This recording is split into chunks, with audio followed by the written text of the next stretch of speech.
Hi, Gail. Hi. Um, we may we may have to duck and cover, to use the old 50s expression. There's a pretty serious thunderstorm coming our way. Should be here in less than an hour, and the flooding the works. And the weather people are screaming horror stories at this point. When aren't the weather people screaming horror stories? Well, I know it's their business. We've heard that. They just love stuff like this. They love it. They love it. Yeah, so we'll keep an eye on it. We can adjourn and reconvene if we have to all right. at a later date. So we'll just keep an eye on it. I will need, when it starts, I will need to run around and close some windows myself. Yeah. Well, it looks good from the UMass end here. It's making its way slowly, but all these warnings are up. But anyway, and having had some bad experiences with lightning this summer, let alone porcupines, which unrelated, of course, but I'm a little gun shy. Let's put it that way. Yeah.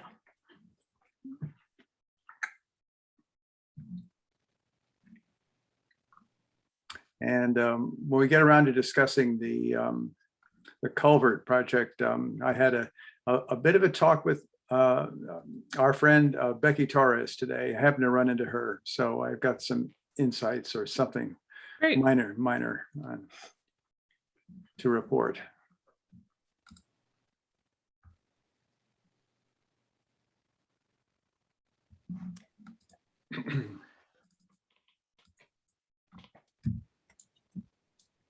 The only thing I regret about our not getting together for our meetings at the town hall is Gail, I've had all these tomatoes. Oh. I know you like very much. And the tomato season actually has been pretty good for me, despite all of the disclaimers everywhere else. But yeah, you're lucky.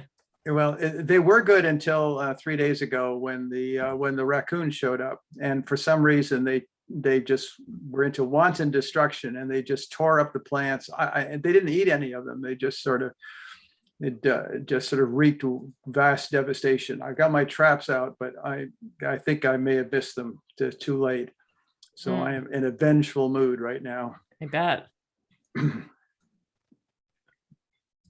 Oh, Becky's joining us. Oh, indeed she is.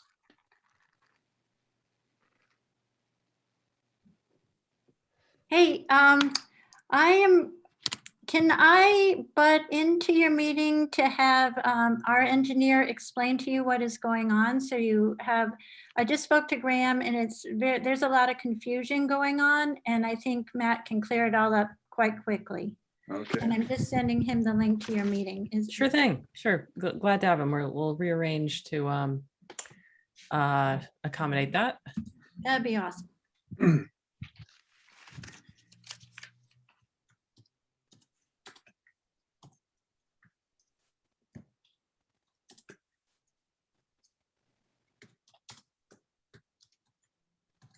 Gail, I have to ask, is that your real location?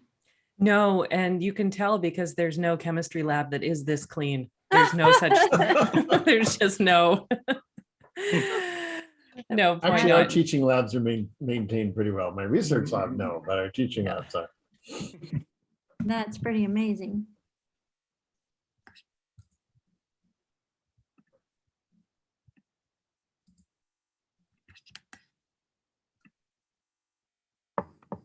Yeah, when I speak to chemistry instructors, it helps them feel a kinship when they see a lab in my background. But you're supposed to be wearing safety glasses. That is true. You do have a fire extinguisher right there. I do. Safety first. It's right there. It's right there if I need it.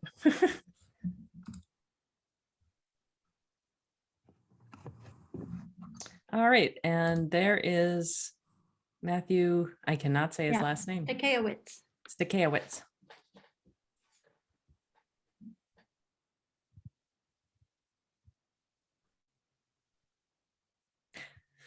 Hi, Matthew. Welcome. Thanks for joining us today. Hi, everyone. Yeah, thanks for having me. Hopefully I can Sure. answer some questions. Yeah, so my name's Gail Hundress. I'm the MLP manager, the group that manages our broadband network. And STY. so you know Becky, and everyone else is members of either our MLP board or the broadband committee. And Becky Okay. wanted to obviously invite you so that we can clear up some of the confusion to make sure that our moving of the fiber for the dam project, which you probably are calling the dam project at this point, is going to go smoothly, and anything we Sure. can do to help, just be all on the same page with that. So since you're here, I'm sure you're very busy, and I don't want to make you sit through all of our administrative stuff. So Sure. let's just get started and jump right into talking about the project. And why don't I hand it over to you to share what you want to share about project details? Sure. So I just spoke with Becky. We just had a short phone conversation, and there's been, it seems like a little miscommunication when it comes to utilities. Right now, I'm sure, as you know, we're dealing with National Grid because the objective is to move the pole. And I would have had some drawings or anything to show you if I had been if I hadn't just been pulled in. But essentially what we're doing is we're excavating the roadway, removing the old culvert and putting in a new culvert. And unfortunately, the existing pole is directly next to the existing culvert. So there's no way to take out that existing culvert without first moving that pole, because we would just be undermining that pole. So right now we're trying to do two things. The first is move that pole, coordinate with National Grid to move that pole. And we realize that there are some other utilities on that line. National Grid obviously has their powered lines, and there's Verizon, and it sounds like this fiber optic line that you manage as well is on that. So National Grid is the owner of the pole, and so we were hoping that they would kind of be providing a little bit more coordination and with the other utilities that are on their pole.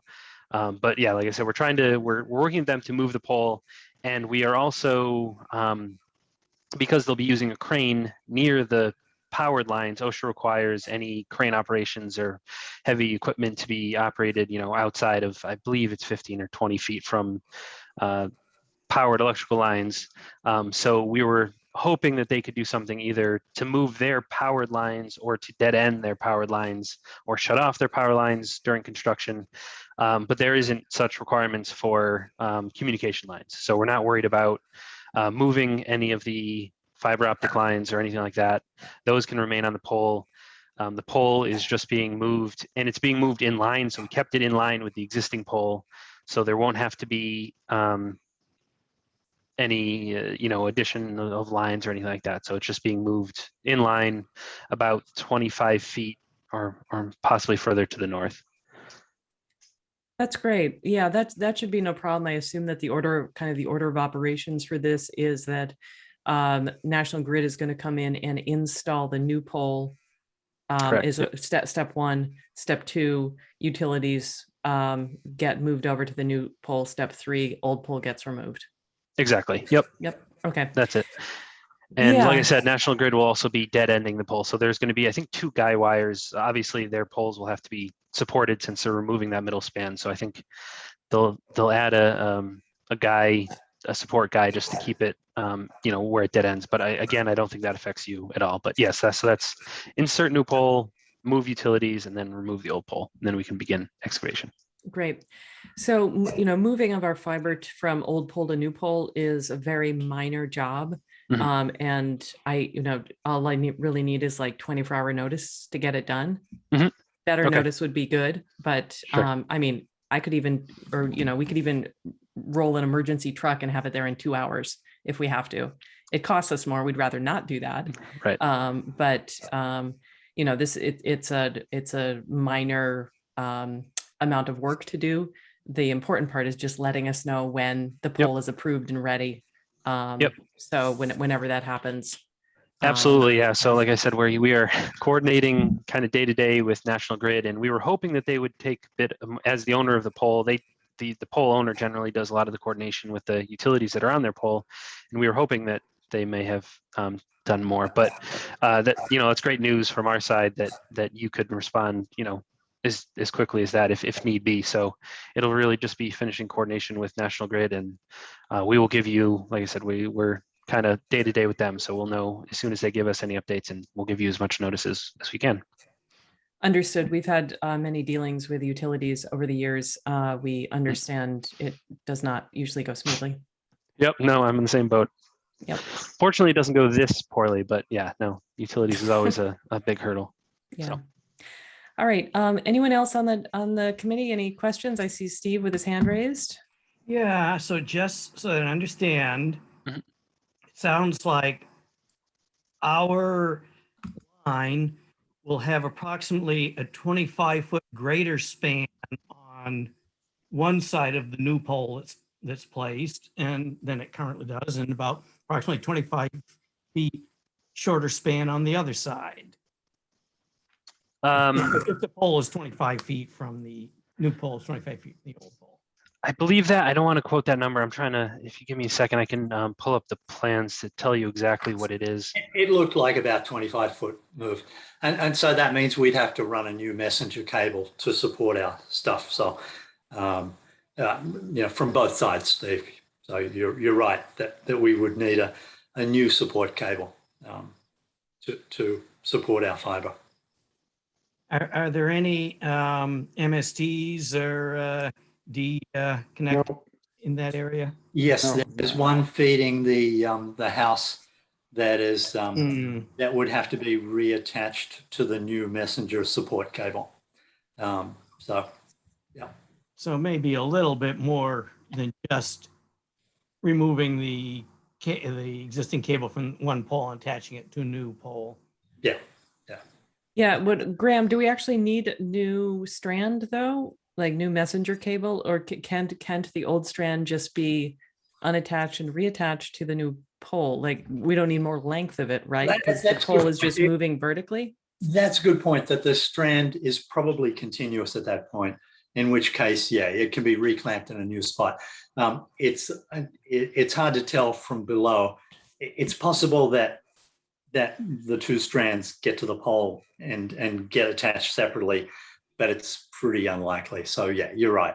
They'll be able to, they won't need to run new strand if it's continuous at the pole that's being removed. No. Do we have the pole number for that? Yeah, it was the culvert pole. I think the numbers were 79 and 80. 79 is the one being moved, and 80 is the one that is on the other side of the culvert that's not being moved. And I don't know if that means anything to you, because poles are generally called different things by different utilities. But Yeah, we have a plan for all the poles in town that has both the National Grid and the Verizon numbers, so we should be able to check that. And Matt, if you can ask someone to hang orange streamers on our fiber cable and the Verizon line, just so that as machinery is moving around there, Yep. it'll catch their eye.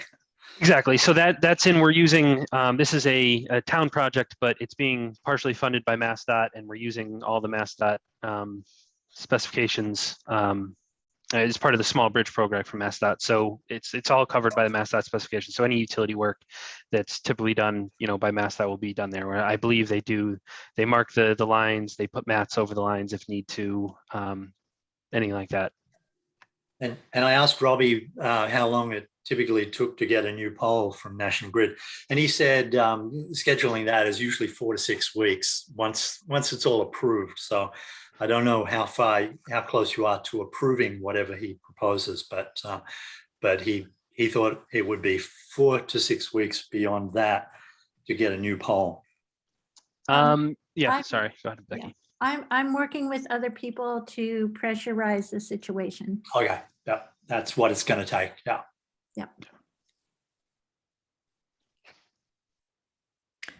Graham, tell Matthew about the moving of our fiber to the western side of the pole. That's something we asked the engineer to do, or Yeah, do you want to do it this side? It won't matter much if just being a foot or two back is sufficient clearance for their equipment. Mhm. The National Grid guy was very happy because he figured he got all his power stuff out of your Yep. construction zone, and that was like, so he was, rubbing his hands and saying, all good. All good, right? Yeah. He was concerned, however, about the additional load it would put on Pratt's Corner Road, or the feed that we're getting from Pratt's Corner Road, and that all had to be calculated and worked out carefully, because now my home and Kent's home and a number of others on the western side of the lake will all be dependent upon power from Pratt's Corner Road, as opposed to from the Orange Wendell area. So I don't know whether that's going to turn out to be an engineering issue or not.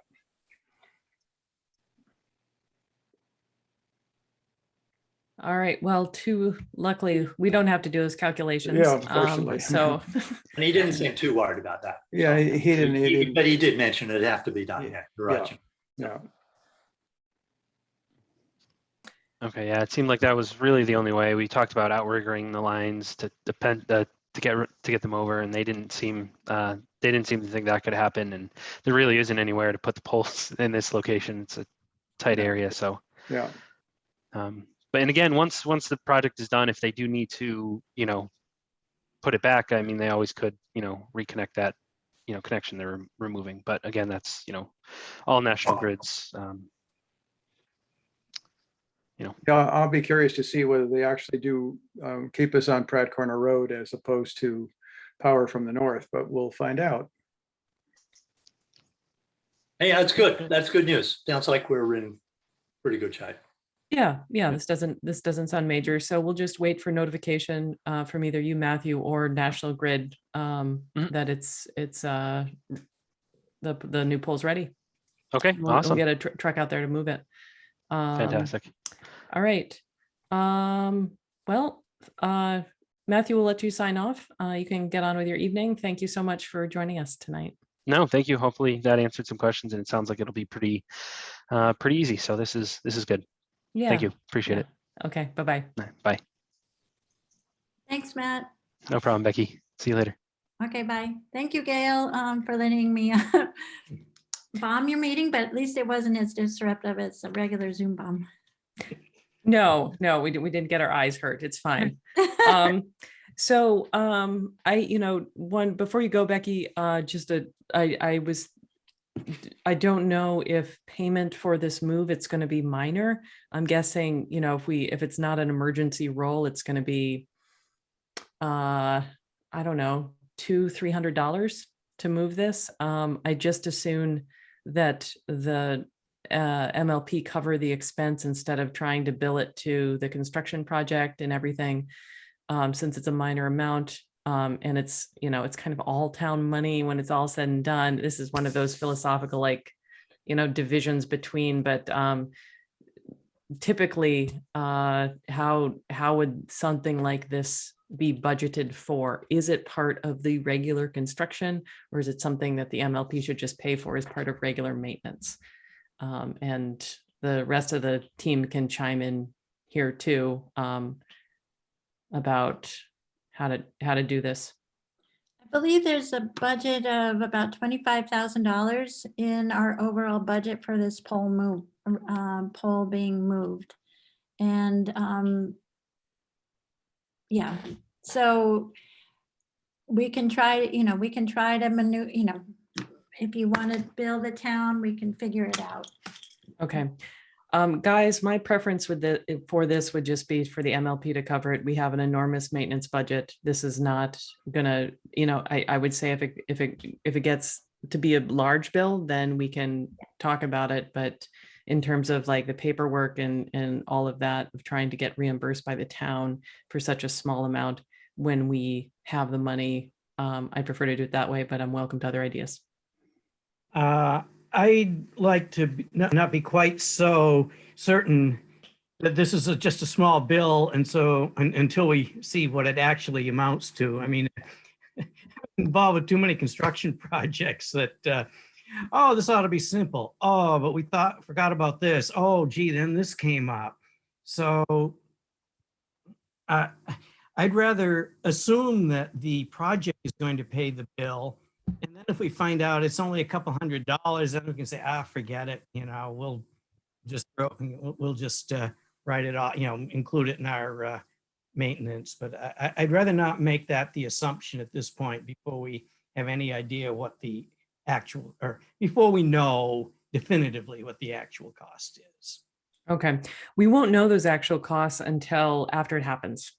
So, because we don't get billed for the work until, after it happens. And I don't even think it's worth it to go out, like ask them for a quote to do the move ahead of time, because it has to be done. Like it's going to have to be done whether or not, no matter how much it costs, there's no way around this. Quite a ways down the road at this point, it's like 6 weeks or so. So let's wait till it gets closer. National Grid says, okay, here's what we're doing. And we have more, we know more definitely that all we're doing is just removing our strand and fiber from the attachment from one pole and attaching another place, that nothing else crops up that, but gee, it does impact this drop line to this house. So the MST has to be moved. I'd rather not throw this in at this point. Okay, well, let's wait then. No promises, Becky, that we'll pay it unless it's low. You got a hold of it here. Yeah, and we're good for small bills. we're good for small bills. And I think as soon as the new pole is in, we can get a visual on what the project is, and if it looks complicated, we'll revisit. Okay, So I'll just let you know. okay, that'd be great. Thank Okay. you. Thanks, All right, everybody. thanks. Bye-bye. Bye.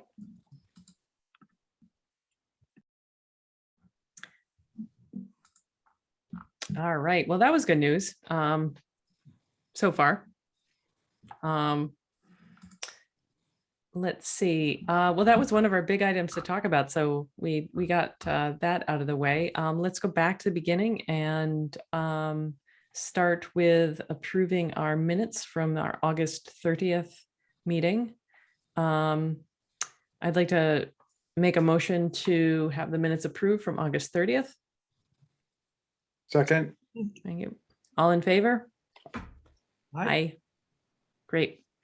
Along with minutes, I worked with Jim last week to institute a new process for them using Google Docs, which I think is just going to be a lot more streamlined. So keep an eye out for those in the future, that they'll just be coming in our regular Google Doc links rather than passing around different versions. Good idea. Yeah. All right. Graham, you're up with the HUT report. Sure thing. And because I ended up in a phone call with Becky just before the meeting, I didn't make my normal detail notes, but the HUT's doing fine. The number of help tickets this month was fairly low, and as usual, about half were phone related and half were internet related. So it's interesting that the phone, the Crocker phone system does continue to have people's questions and concerns. There was one more phone cancellation. So there still might be a bit of a trend there. And the other interest, and so I did look at, because Tim Otto told us, or told you, right, that fiber is is more than a year out for high quantities. I did do a little work on that. So when you want to, at whatever point in our agenda today, I can give a report on what I learned and what I worked out and what I think. All right. Why don't we move right in? Why don't we move right into that, Graham? Because the maintenance and service is next. Okay, right. Then, so looking at the last 2 years of, so the question that Tim Otto raised for a second time in 3 months or 2 months is that if you wanted to buy a 288 fiber cable at the moment, it would take more than a year to get it. And so 85 weeks, actually. yeah, well, yeah. That was his thing. I actually put in a request to Corning, and they said 51 weeks, which is both of those lengths of time are a little meaningless, as I said, because they can build a fiber plant in 6 months. So it's kind of like, but Corning was saying 51 weeks. I think probably because they didn't want to say a year. But it's a little close to 52 weeks. So I kind of thought, okay. So I looked back at what we have as our spares, and the thing Tim Otto raises was for us to think strategically that we have about 16,000 feet of different lengths different size cables in the over in our reel dump, spare reels, and he basically suggested, well, think about, if you have a couple of big storms, do you have enough to still last another year while you wait for more fiber and to have any spare again? So I thought about it, and I looked at what we think we've got from our list, and I'm going to check a few just to make sure that we still really do have it. When I went over there just to glance at it all, the old shed is gone. Did everyone know that the old... I noticed it just this week. Yeah, right. Yeah. So the old shed is gone. I was very glad to see that we still have the 14 reels, and that it hadn't like disappeared and shrunk to 13 or 12, and that when they took down the shed, they didn't just push the stuff all off into a pile of rubble or anything. So that was good. But it did occur to me, now we know that fiber is very hard to get, that we probably, a couple of things I would suggest we need to just get a little more security on our reel stash, because maybe at the very minimum, just get them emblazoned, the wooden reels emblazoned with property of Shutesbury MLP or something like that, just to spray on sort of a thing, because no one's, the 2,500 foot, 144 fiber, 2,500 feet, no one's going to risk going to jail to steal that. But if it doesn't have any name on it, and if it's totally anonymous and looks like every other reel, then someone could turn up there with a trailer in the middle of the night and lift it. It's obviously got a $4,000 value, and it's just sitting there. And it's got a higher than $4,000 value because it's got a $4,000 value and 12 months. Right. Any one of us could expedite a delivery of 2,500 feet and get a real bonus. So there could be hungry cable people out there. Hey Graham, I have to stop you for a second. Sorry, I just need to pause and go close the windows. The storm's rolling in. Oh yeah. So I need to go run around. If everyone else wants to do that too, if it's not to you yet, it will be in a second. So hold on. I'll be back you must in 2 be minutes. a little closer to the storm. Yeah. Yep. Okay. We'll hold that thought. No. So the good news is that unlike a spool of copper, people aren't going to strip it to try to get the glass. No, that's true. The glass doesn't have much value, but the glass has a lot of value right now because you can't get it for like a long time. Yeah.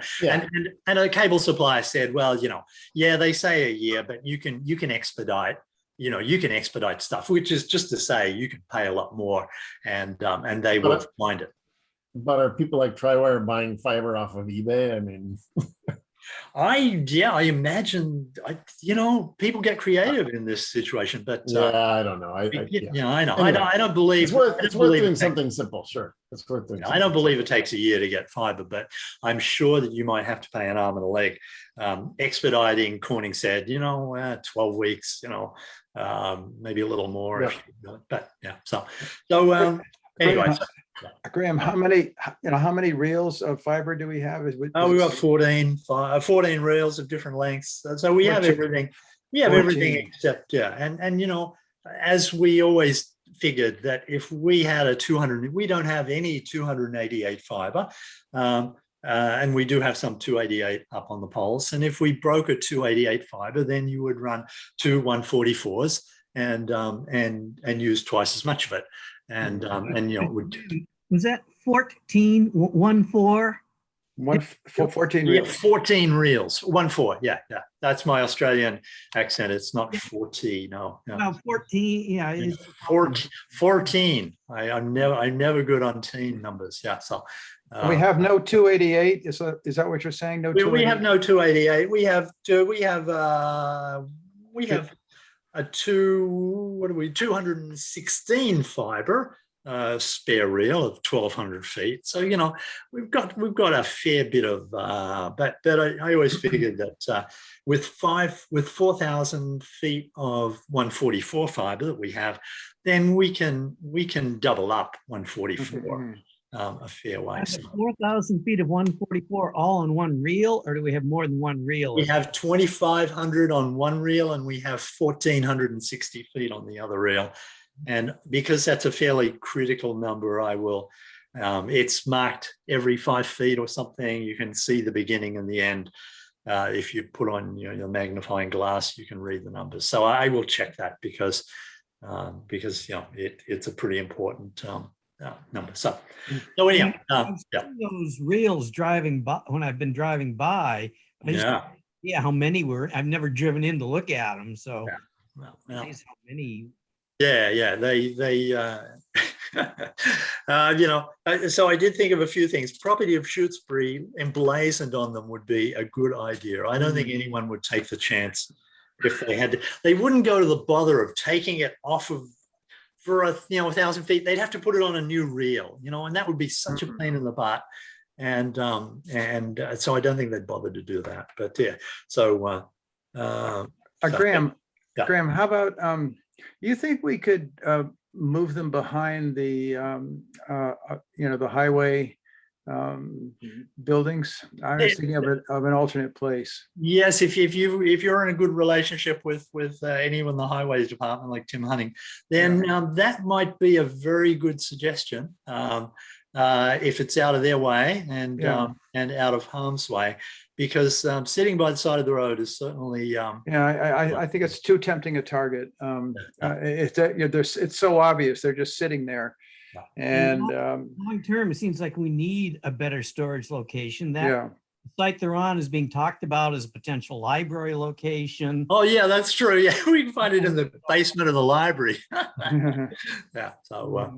It seems like the highway garage grounds are a more suitable place for storing town infrastructure. Yeah, well, that'll have to be gently and delicately asked because I'm sure that they know what they do with this. I'll be glad to talk to Tim. I'm on pretty good terms with him. You are on good terms, okay. Yeah. And you could ask him more open-ended. We're looking for a place. Tell him the high value of the stuff right now. Yeah.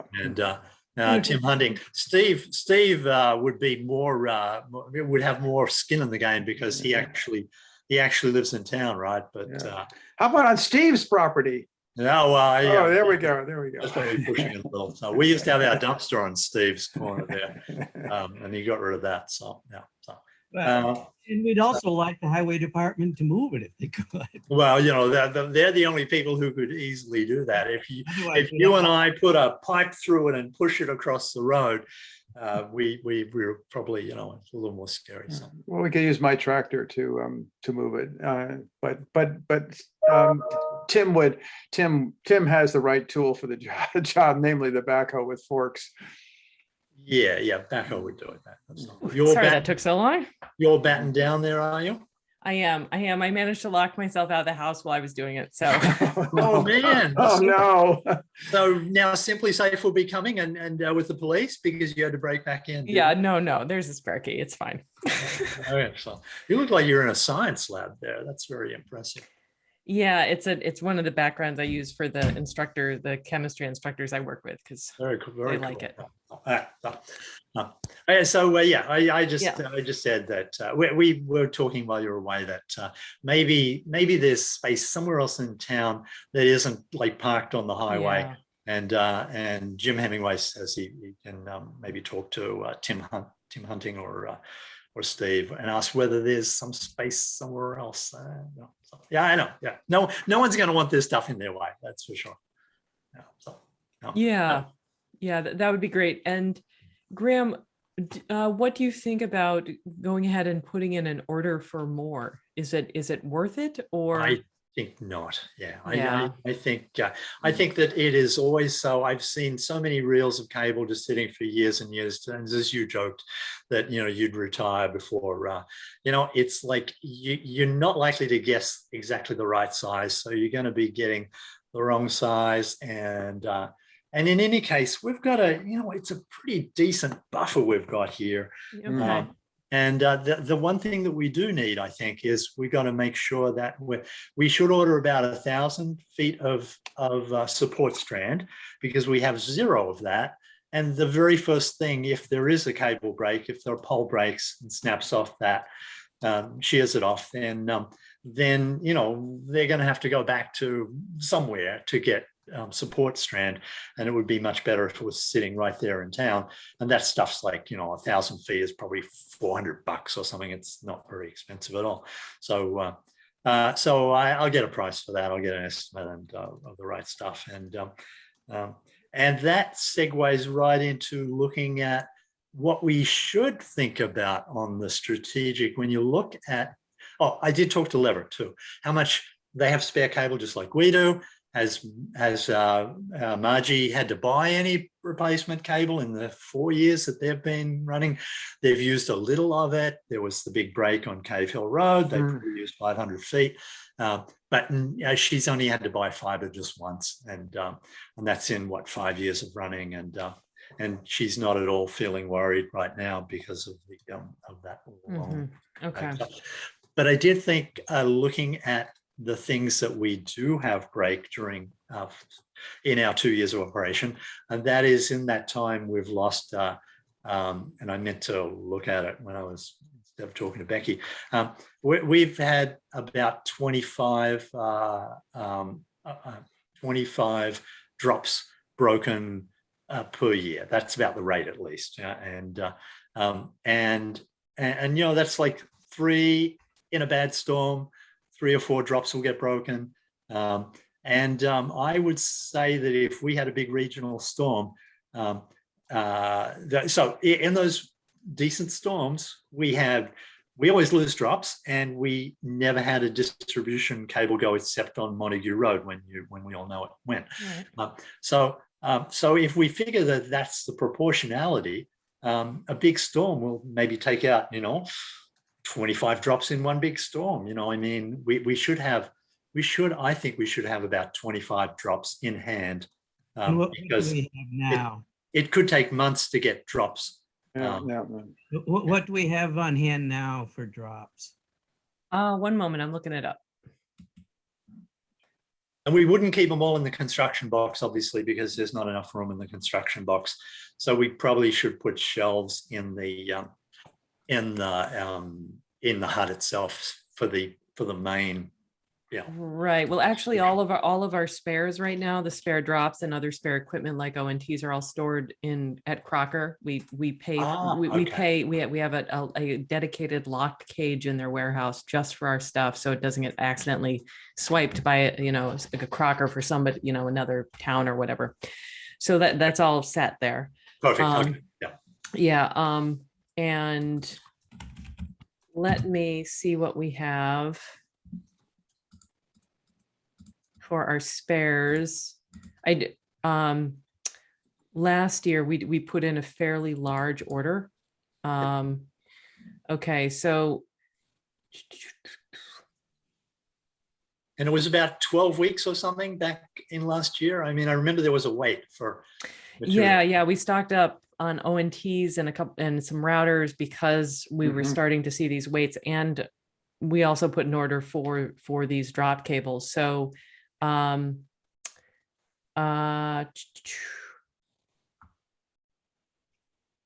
okay, so here's what I've directed Tim to do is keep a close inventory on all of our stuff, and the numbers.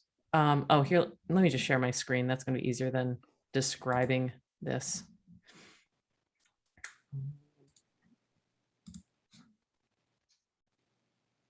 Okay, so if you see here, here's what we have in stock. So we always have 10 no matter what. Yeah. And we stocked up last year with 20. Yeah. So the idea is when it drops below 10, we put in another order. When this drops below 7, we put in another order. When this drops below 2, we put in another order. But these numbers 20, 20, 14, 10, 4, 4, and 2 is what is close to what we should have in stock now.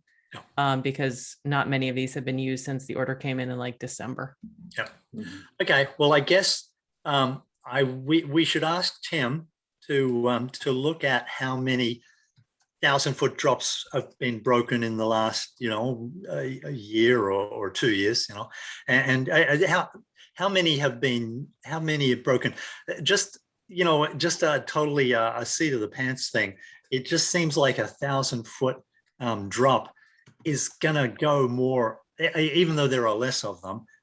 A 1,000-foot drop is exposed for 1,000 feet, and a 100-foot drop is only exposed for 100 feet. So from that point of view, we probably want to know, what's the proportionality of how often they break, and we should up the numbers to, like I say, to be able to handle. What's on the shelf there adds up to 20, 30, less than 40. I think our number should be maybe around 50 in hand, as a minimum in hand thing.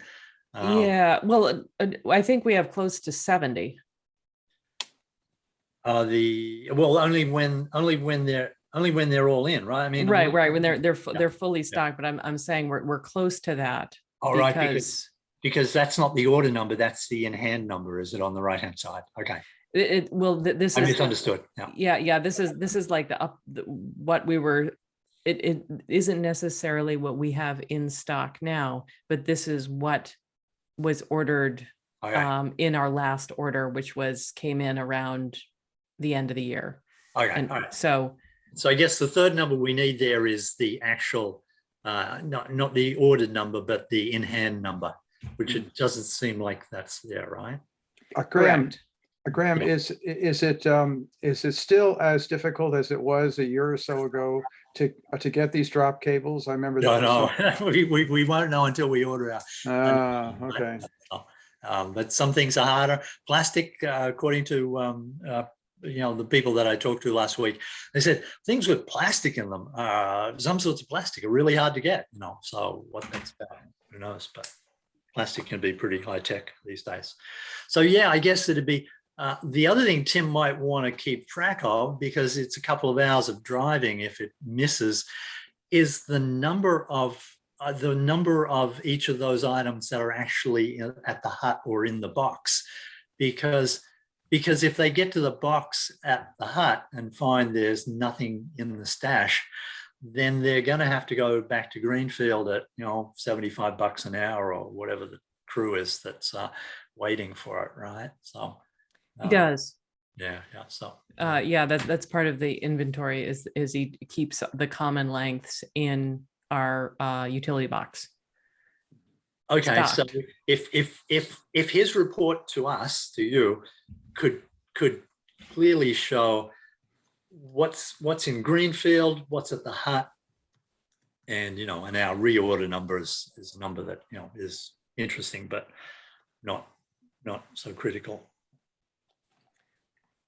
Okay, I will get that. Do you want to go ahead and get 1,000 feet, have him get 1,000 feet of the support strand?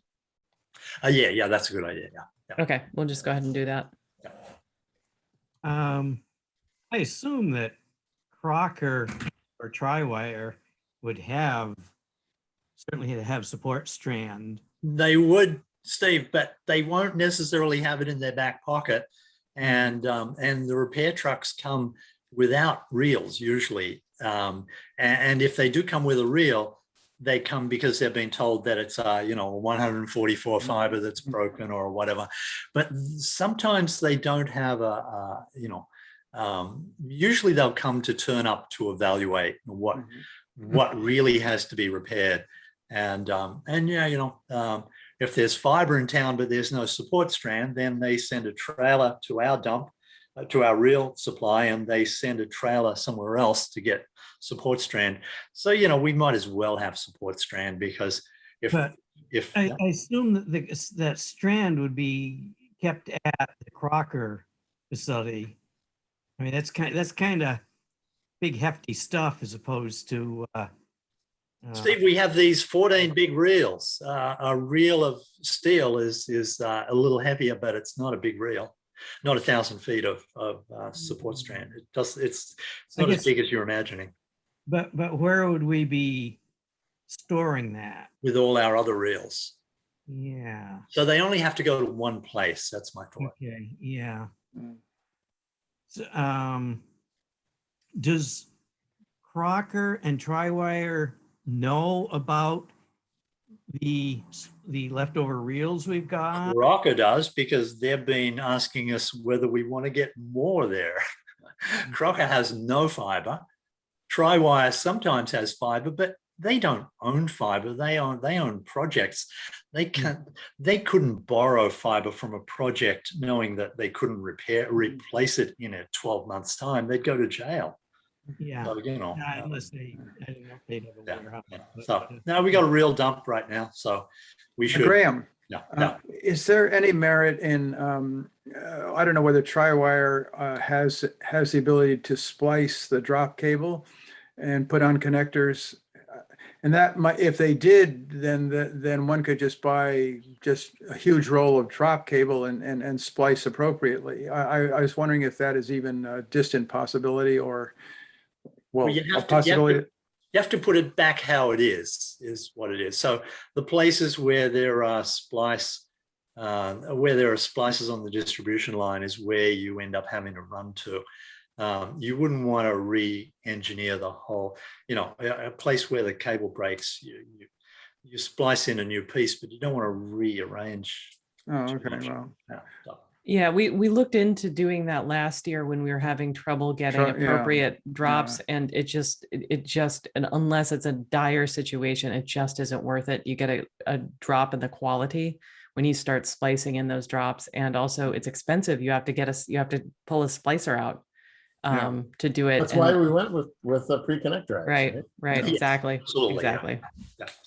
So there's just two other things that I thought about, and then I'll just write down the 2-year summary of what we've used on drop repairs and jumper repairs, because we need to have a few jumpers. But a storm's not going to knock out a lot of jumpers. Mice knock out jumpers, so that gets randomly spread rather than a big event. But anyhow, and that is in talking to Leverett, they're finding that their battery backup things are now getting to an age where they fail, and so suddenly there's the issue of their ONT doesn't work if it doesn't have a power supply, and it occurred to me that we don't want to have to replace when someone loses service because their battery has gone bad in their little whatever those power supplies are. We want to be able to just hand them, maybe at the town hall, or one of us on the board, or the committee, hands them a little power converter thing. The thing that sticks into the 120 volt, because that will get them back up. Otherwise, you don't have if my battery goes bad on my thing, I have no way. Well, I have a way, but most people have no way of plugging in to the power supply because the battery has the little connector on it, and the people who opted for that didn't typically get given the little what do you call the power wart? I remember Jim called it wall wart. Yeah. So anyhow, so we don't want to have. We want to have. I would say we want to have 20 of those little things for when we get to that period when they are a calyx. I had mine. Oh yeah. Here it is. The ONT power supply. I chopped the barrel connector off of mine because it's a non-standard barrel. Yeah. It doesn't, yeah, right. It was Yeah, I'm well Jim aware of was- that. Jim who first pointed out to me that when I wanted the power to come from a bigger battery, I had to rewire it with and it's just lucky that I'd kept my my little power adapter because if you have a battery, anyhow. So the long and the short of it is, we should figure that we need to have about, depending on how long it takes to get them from Calix, can't be too long. I would say 10 or 20, because when people got the power battery thing, the installer just threw these in the trash. Yeah, Even though I instructed, I actually instructed the installers to save a bunch. and they didn't. And Yeah, they didn't do it. and are you sure though? Did they I'm sure of it Couple because in the hut. I've because seen it. So did they ever make it to Crocker's warehouse? No. That's a good question. That would be great if they did. I'm gonna ask Tim if they did. Fantastic. Because we asked them to save them, they didn't. We asked them again, and I admit I never followed up to make sure that they were doing it. So let's see if they have them. If not, we'll order some. Yeah, that'd be great if they have them at the Yeah. thing. Then I would suggest we move about 20 of them to town and put them in the thing, because that's such an easy thing. We don't need to roll the trucks. Yeah, actually, Graham, I think I'd prefer to have them stay at Crocker because that's what we do for failed ONTs when there's no truck roll and they need one, because we don't have a good process for our residents to come to like us. We talked about doing a lockbox up, like a customer lockbox up at the town hall, and then controlling inventory. It's like, nope, it's too much. Yeah. If they use it, if they need it immediately, then the customer drives up to Crocker, knocks on the door, and Crocker gives them. And so everything is tracked and inventoried, and we don't have to do any of that. So we'll do that for these wall warts when they start failing. Okay, I love that idea. So check with Tim whether Certex actually handed them a box of them. Mhm. I reckon we need 20 in hand. That's And when 10 of them go bad, we'll know that we're on the downhill slope. And Yeah, they sure are useful. I have a little pile of them here that I've been keeping for just such a, for repairs in and around town. And but when I talked to the Certex people who are doing the installations, they didn't seem aware that they should be saving them at all. And I kept pointing out that we really do want them. If you go to an installation and you install the battery backup, we want the old power supply, for all the reasons you've just stated. But I'd be amazed if Crocker has a little pile of them someplace. I hope so, but I wouldn't count on it. I'll be impressed. They're probably only a $12 item, maybe because they're Calix, they're $20. They are. But it's that special ending. That's the problem. It's not a conventional barrel connector, and that is and I can't find. I've looked around. I did a little bit of poking, trying to see whether I could order them online, and I haven't been able to turn up anything yet. So that's real. So anyhow, so there you go. Those were the vulnerabilities that I thought. Big storm will take down a lot of drops, and the batteries are going to go bad. They're going to start going bad, kind of like, Right. Yeah, there'll be a trend. Yeah. Lead acid 5, on those gel cell lead acids, so they last 5 years, depending on the temperature at which they're operating. And if it gets hot, they go really quickly. I've had a lot of experience with that technology. Yeah. So that's that's all those were the vulnerabilities. The kind of, that was my risk assessment of where we should be looking to watch out for. Great. Okay. Thank you so much. Anybody's lights just flicker? No. That's because you're on Pratt's Corner Road. You got to be up here by the lake on Athol Orange Power, and then you'll have no problems. I just found my Calix power supply here. Oh, nice. You no, still no, have yours. That's tough, Steve. Save it, don't. I think they gave me one too. I'm not at home right now, so I can't check, but they definitely left me something. Oh, yeah. Yeah, I'll look on it. I kept mine too, but I can't remember if that was me asking for it or they left it on their own volition. I just don't remember. They threw mine in the trash and I pulled it out. In my case, they left something there, but I Yes, so. I was like 3/4 of the way through the build, so maybe I was.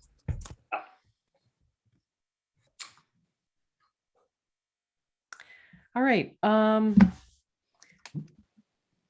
So moving on, I got a question from Marianne about how many houses in Shutesbury are actually connected right now. So that inspired me, and I assume it's connected to the library project. So that inspired me to do a little bit of research about where are we now with all of the installations that we've had in the last couple of years. So just something interesting that I found out, we are at an 89.6 take rate right now. So we can confidently round up to 90%. I've got 763 customers listed. How many of the remaining houses are not real houses or are not occupied or? Yeah, so here's the math that I used. So overall property report has 901 total taxable properties. But 20 of those are things like vacant lots and the Lake Wyola Clubhouse, the State Park building, just places that like aren't real homes or occupied businesses. So we get the number then of 878 kind of total residences. This includes duplexes, which are counted as 2 houses for our purposes. And 784 of all properties have an installation. Steve, that's different from yours because your report only shows those who have taken service. We did have some that got an installation and Okay. never Not installed or never took the service.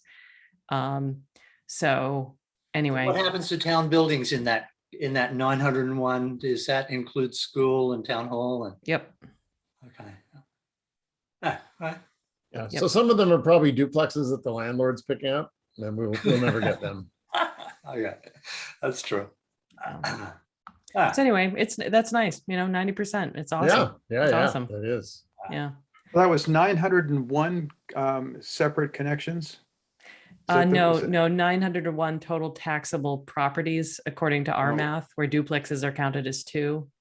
And so the important numbers for you, Jim, are 878 homes, 878 homes, 878 homes. 784 with we'll call with a connection, whether or not it's active.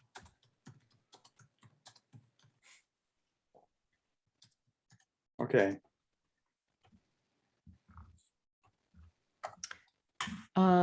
I got an email from Linda Avis Scott, the admin secretary, saying, Gail, could you tell me when you were reappointed as the MLP manager?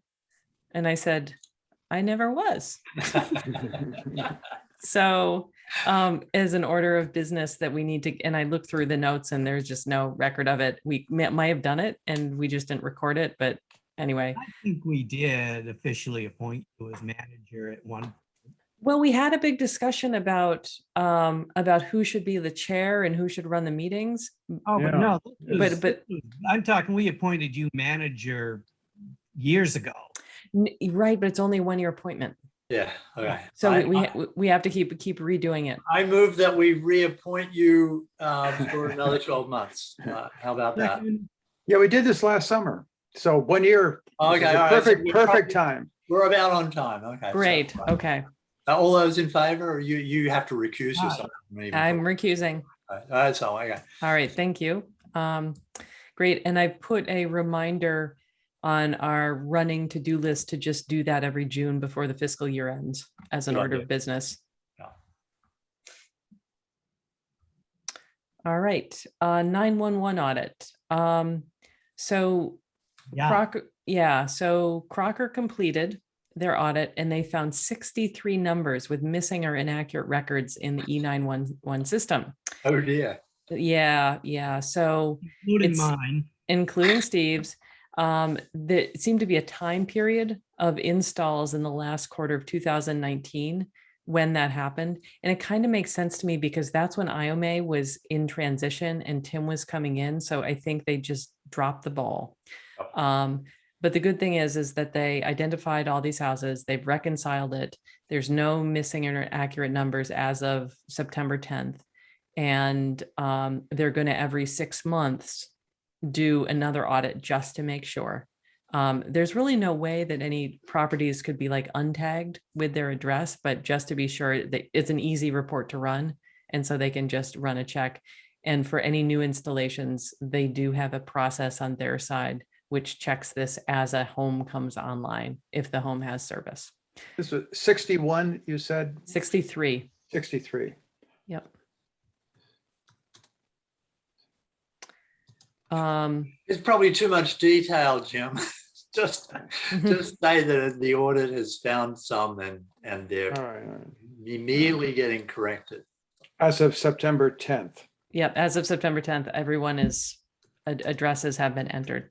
I feel like a retroactive heart attack just from the thought. I know. Well, So- yeah, in addition to my failed 911 call, subsequent to that, Walter Tibbetts told me that there was a property on Pelham Hill Road that had a 5 to 6 minute delay on getting connected to the Shelburne control dispatch.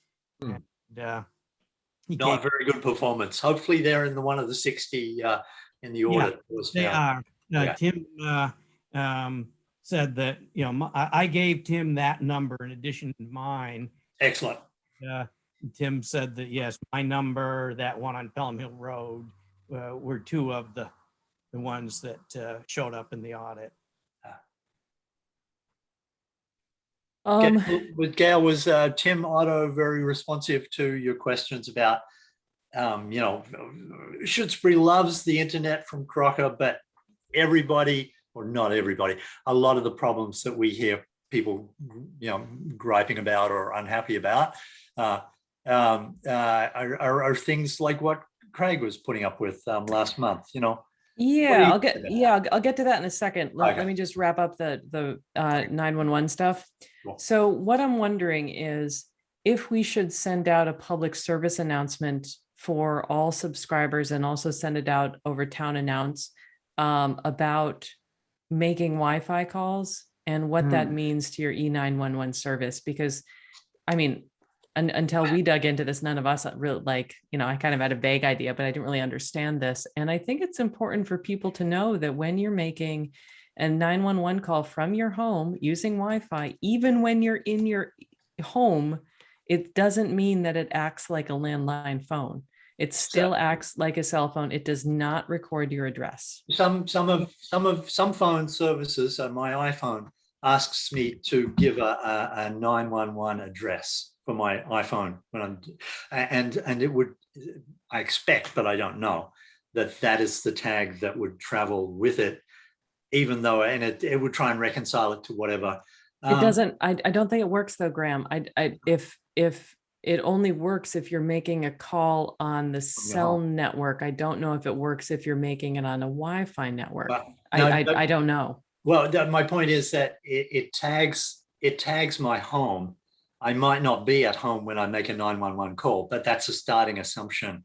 And it is the emergency address that I put into my iPhone, or at least a few iPhones back. I'm sure it's uploaded it as. So I think you're right. There is something like that, but you would think it shouldn't be, because if I'm in California, I don't want it defaulting to Shelburne Falls.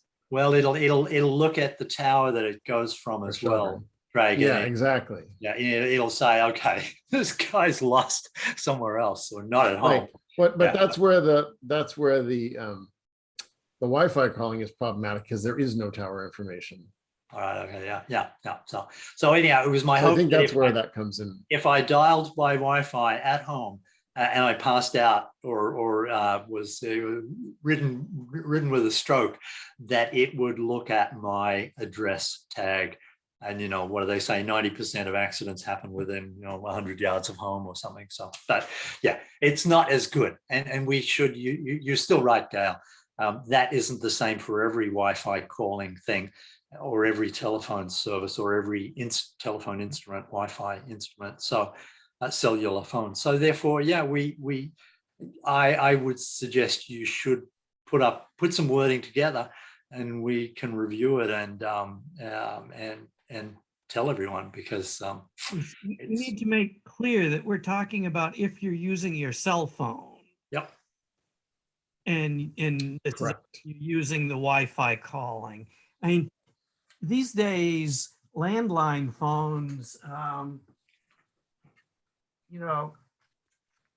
there might be people out there that think that this cordless landline phone I have, it would be easy to confuse that with a cell phone. Yeah. No, it's a very Only over a certain age. yeah, but the message will have to the message will have to be very, very well written, because some people will be automatically confused because People aren't going to know what a landline phone is. I know, yeah. So yeah, no. Well, I'll take a stab at it. I'll Yeah. put it in a shared doc. It's going to need massaging to make sure that everyone understands it. I do have a customer, an old neighbor of mine, who calls me every 3 months and asks me to again explain how his phones work. Right. And so it's hard. It's hard to understand. Yeah. So, all right. Let's see, I put in the order for the bump in our backhaul with MBI Yep. to a gig. So that should be in place within the next 3 weeks. No extra equipment was needed. So they're not going to be moving anything in the hut. It's just going to go through that connection in the town hall basement. Okay. Um, Well, I'll hang tags on the power cord to that it'll say, "Do not unplug." Good. Okay. Let's see. I think last time I already told you about the security audit, that I did contact a vendor. Crocker is working on a network diagram for them so that they can give us a proposal on what they can do for us to run an audit.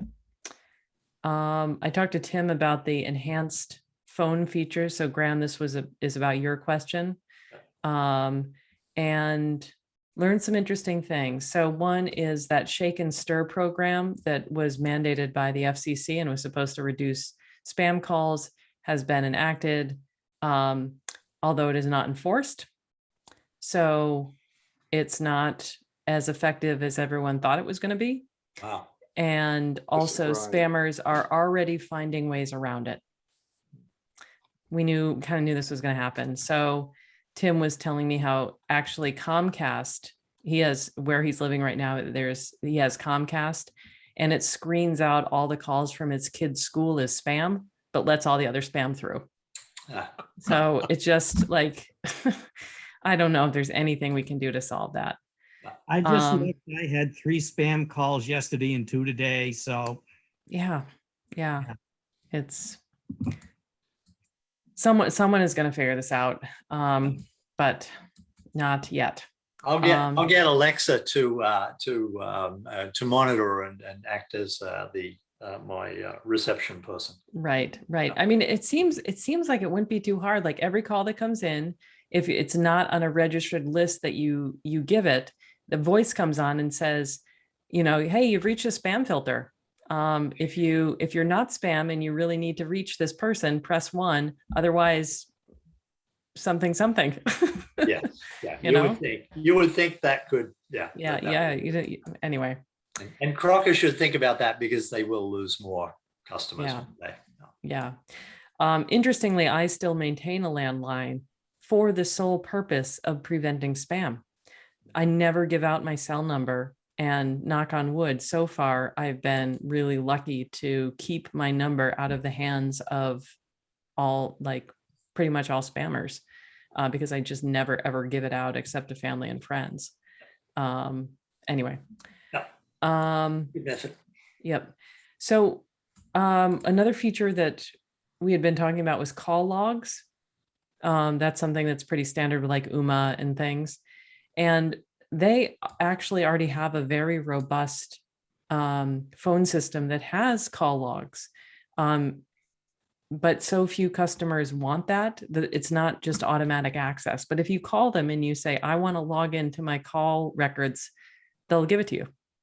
Oh, So they have that. And they also have more robust call features like scheduled call forwarding that are also available on an a la carte basis for anybody who wants it.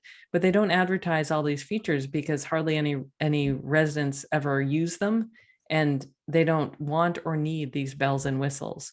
So if there's a feature that you want, I recommend calling Crocker and just finding out. Craig, I am sorry to report that there is no group voicemail delete. That one does not exist. And they still do not have remote voicemail access.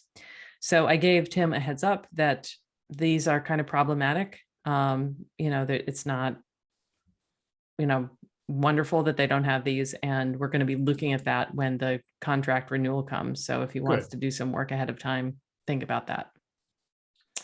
And Craig, a heads up from UMass IT that they're going to give you you might have heard, a new soft phone. They'll get rid of the existing telephone system that you might have on your desk, or you do have on your desk. this thing from like the 1900s? Yeah. But it's going to be a soft phone, so you'll be able to, you'll be able to talk, you'll be able to telephone via the lampshade, but you won't actually necessarily have a device on your desk anymore. You can get one eventually, but that's So it's going to go through my cell phone? Yeah, it'll go through whatever you want it to go, and it'll forward to whatever you want it to forward to. And there will be a voicemail that you can, but anyhow, so that's an example of, it's going to be I better. Very rarely use that phone. So it's going to be better and it's going to be worse, Yep.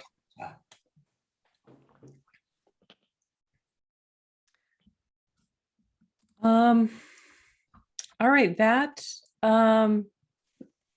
is it for my list. Does anybody have any other items? I can give a brief financial. Oh, I'm sorry, Steve. I skipped right over that in our agenda, please. Okay, well, very brief report this month. Our current balance is 58,045. And last month I reported on the issue with the ban being paid off and not being just sure how that was done.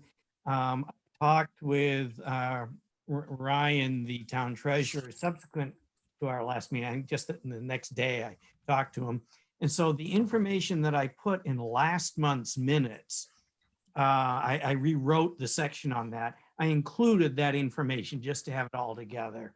But to summarize, yes, as reported last month, the entire ban was paid off. They used the funds that we had appropriated for it. And there was that $127,000 that we expected was going to be have to be refinanced for another year. That was paid out of other town funds, and that Gail Weiss, the accountant, would reconcile this at the end of the fiscal year. I mentioned to Ryan that we had that money in our retained earnings for FY21, and that to have town meeting appropriate that for payoff. He said, yes, Gail mentioned the retained earnings. So, it's not really the MLP's issue. The town paid the debt the way they paid the debt. And we've got the retained earnings once they're certified by the state to cover that. The positive thing for the MLP is that it means there's no further interest payments to be made since they didn't refinance that. So the only debt we have to deal with now is the 10-year note, which we've made, I believe, 2 payments on. So the next 8 years we'll have that. And we have a schedule of those payments. We know exactly what has to be paid for the next 8 years on what date. So we can budget that very well. What's the total remaining on that? And is it equal payments over 8 years, or does it? It is not an equal payment. It does go down. I don't remember exactly the figure. No, It's- ballpark. I'm Yeah, just probably around 800,000 because the payment is about 100,000 a year for over 10 years. They'll just have to read your emails to know how much to pay off each year, won't they? Somewhere. Someone will have to read them, Steve. Well, the payment schedule they gave to me. So yeah, they've got the payment schedule. Okay. And so each year will just put in the budget the amount. Got it. Thank you, Gail. Yeah, okay. Sure. So that's about, right now, ballpark, it's about $10 a month per customer. If my math is working right here. Yeah, that sounds about right. Yeah. Okay. Mhm. So as we get rid of that, we can drop that $10 in 8 years. Or Yeah. Yeah, it's Cool. a big expense.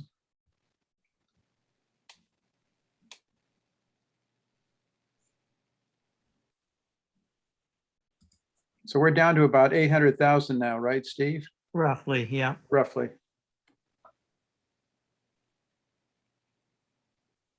Not bad. Yeah.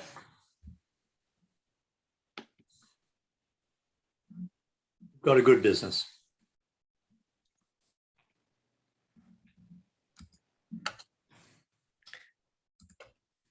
All right. Anything else?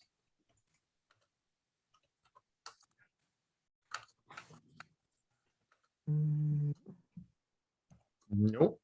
All right, Graham, it looks like you're thinking very hard. Yeah, there was something that crossed my mind, but but it couldn't be very important because it's gone by. So yeah, that looks yeah, our balance is great.